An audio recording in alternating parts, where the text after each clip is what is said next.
पहले कहते हैं 7 युद्ध और 24 घंटे बाद यानी रात के बाद जब सुबह जागते हैं तो कह रहे हैं 8 युद्ध हो गए, पता नहीं कैसे। खैर, सवाल यही बना हुआ है कि अमेरिकी सैनिक क्या जमीन पर उतरने वाले हैं, नहीं उतरने वाले। इसी को लेकर यूएस मिलिट्री की जो सबसे घातक यूनिट है वो लगातार मूव कर रही हैं। तो वो कहाँ मूव कर रही हैं? आज दरअसल उम्मीद थी कि ट्रंप कुछ नया बोलेंगे, लेकिन वही तमाम पुरानी बातें उन्होंने की हैं। प्राइम टाइम भाषण वो इसे कह रहे थे। इसमें उन्होंने ईरान के साथ लड़ाई पूरी होने वाली है, रणनीति, लड़ाई को बढ़ाना, लड़ाई के अंत, इसको लेकर ज़रूरी सवालों के कोई जवाब नहीं दिए हैं। अमेरिकी मीडिया ने ईरान को लेकर ट्रंप की रणनीति पर गहरी निराशा भी व्यक्त की है। दरअसल मैं इसमें वही रिपोर्ट्स देख पा रहा हूँ कि न्यूयॉर्क टाइम्स क्या कह रहा है, वॉशिंगटन पोस्ट क्या कह रहे हैं। अमेरिकी मीडिया के मुताबिक कोई साफ बात उन्होंने नहीं कही है। ईरान पर ज़मीनी स्तर पर अमेरिका के सैनिक जाएंगे, नहीं जाएंगे, साथ उनका सब छोड़ ही चुके हैं। कनाडा मना कर चुका है, फ्रांस, इटली सभी मना कर रहे हैं। कुछ तो कह रहे हैं हमारे यहाँ से हवाई जहाज मत उड़ाओ, और इजराइल कह रहा है हम ज़मीन पे जाके लड़ेंगे नहीं। उसको लेकर मैंने कई वीडियोस में आपको बताया। तो दरअसल होने क्या वाला है, कोई डिप्लोमेटिक रास्ता उनके पास है इससे निकलने का,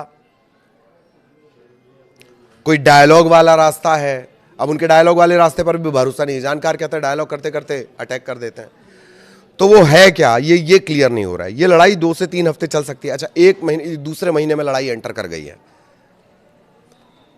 28 फरवरी के बाद दूसरे महीने में ये लड़ाई एंटर कर गई है। हर बार ये कहा गया कि 90% ईरान की क्षमता को नष्ट कर दिया गया। कहां किया गया? ताबड़तोड़ हमले कर रहा है ईरान। खैर, रणनीतिक होर्मुज स्ट्रेट का उन्होंने जिक्र किया। दूसरे देशों को, खासकर जो मिडिल ईस्ट के तेल पर निर्भर है, इससे फिर से खोलने के लिए आगे आना चाहिए। लड़ाई खत्म होने के बाद पानी का रास्ता अपने आप खुल जाएगा। सवाल वही जस का तस कि जमीन पर कब उतार रहे हो सेना गुरु, जमीन पर कब सेनाएं उतरेंगी। न्यूयॉर्क टाइम्स क्या कह रहा है? ट्रंप ने इस इलाके में सैन्य ऑपरेशन के मिले जुले नेचर के बावजूद इजराइल समेत खास साथियों की भूमिका के बारे में विस्तार से नहीं बताया। इतना ही नहीं, उन्होंने नेटो साझेदारों के साथ सहयोग पर बात की, जबकि रिपोर्ट्स में गठबंधन के समर्थन को लेकर पहले तनाव के संकेत मिले थे।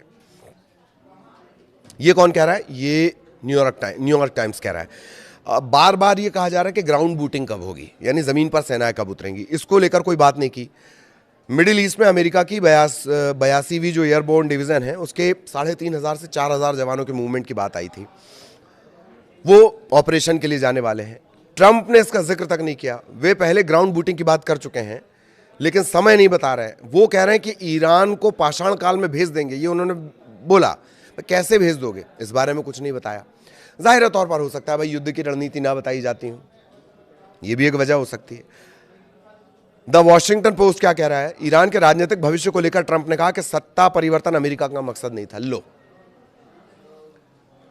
तख्ता पलट को लोग रेजीम चेंज करना बोलते हैं, रेजीम चेंज करना वहां की। अब कह रहे हैं कि हमारा वो मकसद ही नहीं था। न्यूयॉर्क टाइम्स का कहना है, दावा है कि ट्रंप के संबोधन में ईरान के उभरते लीडरशिप स्ट्रक्चर या मुस्तफा खामनेई जैसे का कोई जिक्र नहीं था, और ईरान के वरिष्ठ अधिकारियों की मौत के बाद मुस्तफा को एक खास पावर सेंटर के तौर पर वहां पर पहचाना गया है। इनका कोई जिक्र नहीं कर रहे हैं। वो बहुत पहले उन्होंने जिक्र किया था कि पता नहीं कहां है। ट्रंप ने इस बारे में भी कुछ नहीं कहा कि क्या अमेरिका ईरान के न्यूक्लियर मटेरियल को सुरक्षित करने की कोशिश करेगा, जबकि विश्लेषण ये कह रहा है, न्यूयॉर्क टाइम्स का विश्लेषण ये कह रहा है, विशेषज्ञ ये कह रहे हैं कि जमीन के नीचे दबे संवर्धित एनरिच यूरेनियम को निकालने के लिए रिस्की ग्राउंड ऑपरेशन करने होंगे।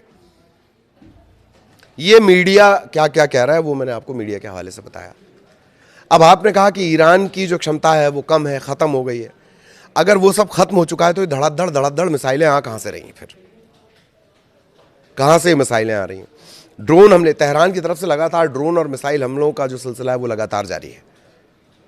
और ये दावा एक बार नहीं, 2 बार नहीं, कई बार किया जा चुका है कि हमने 90% उनकी क्षमता को ख़त्म कर दिया, हमने उनकी नेवल आर्मी ख़त्म कर दी है, हमने उनके जो मिसाइल की क्षमता है वो ख़त्म कर दी। लेकिन मिसाइलें गिरने में कहीं कोई कमी नहीं है। अब तो और ईरान ने कह दिया, टेक कंपनियों पर हमले की बात कर दी थी कि भैया ये टेक कंपनियां देख लो जो अमेरिका से जुड़ी हुई हैं, अमेरिका बेस्ड हैं। और ये भी कहा जा रहा है, आप कह रहे हैं कि हमारे डायलॉग्स हो रहे हैं, बातचीत हम कर रहे हैं। ईरान ने साफ कह दिया, पेजेश्कियान ने बाकायदा एक पब्लिक पोस्ट की, अमेरिका के लोगों के लिए लेटर उन्होंने लिखा है, पेजेश्कियान ने। और पेजेश्कियान उस लेटर में जिक्र कर रहे हैं कि हमने कभी युद्ध नहीं छेड़ा, हमने कभी अपनी तरफ से पहल नहीं की, इस आक्रामकता को हम बार बार भुगत रहे हैं। अब फिर उसी सवाल पर आते हैं कि ट्रंप के सैनिक जमीन पर उतरेंगे कब। यह सवाल क्यों उठ रहा है बार बार? क्योंकि आपके 3,500 से 4,000 जो एयरबॉर्न यूनिट है उसके सैनिक मूव कर रहे हैं, वो जाएंगे कहां? विशेषज्ञ कह रहे हैं कि अगर सच में उसके पास यूरेनियम है तो जमीन से निकालना पड़ेगा ना बॉस। वो कौन करेगा?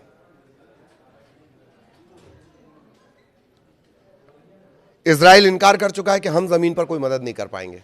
मिसाइल उसाइल दागने तक सब ठीक है मामला, हम जमीन पर मदद नहीं कर पाएंगे, उसने साफ इनकार कर दिया है। और बाकी चाइना ने तो रिस्पॉन्ड तक नहीं किया था। फ्रांस, इटली, स्पेन, इनके किस तरह के रिएक्शन आ रहे हैं वो आपने देखा ही। हवाई जहाज नहीं उड़ने दिया जा रहा है। इन तमाम परिस्थितियों के बीच आप अगर कह रहे हैं कि भैया हम पाषाण युग में लेकर चले जाएंगे,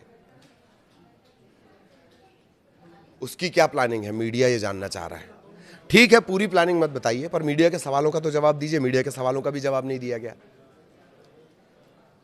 आज जो ट्रंप का साफ तौर पर उन्होंने ये भी नहीं कहा है, वो कह रहे हैं कि कुछ एक हफ्तों में ये हो जाएगा, युद्ध बंद हो जाएगा। कैसे बंद हो जाएगा? क्योंकि यही बात तो आप कहते थे कि ईरान की तो हमने मिसाइल क्षमता नष्ट कर दी है, वो तो मिसाइल मारे जा रहा है। तो यही सबसे बड़ा सवाल बना हुआ है। कोशिश करेंगे इसका जवाब मिले, और जवाब मिलता है तो जरूर आप तक पहुंचाएंगे। नमस्कार।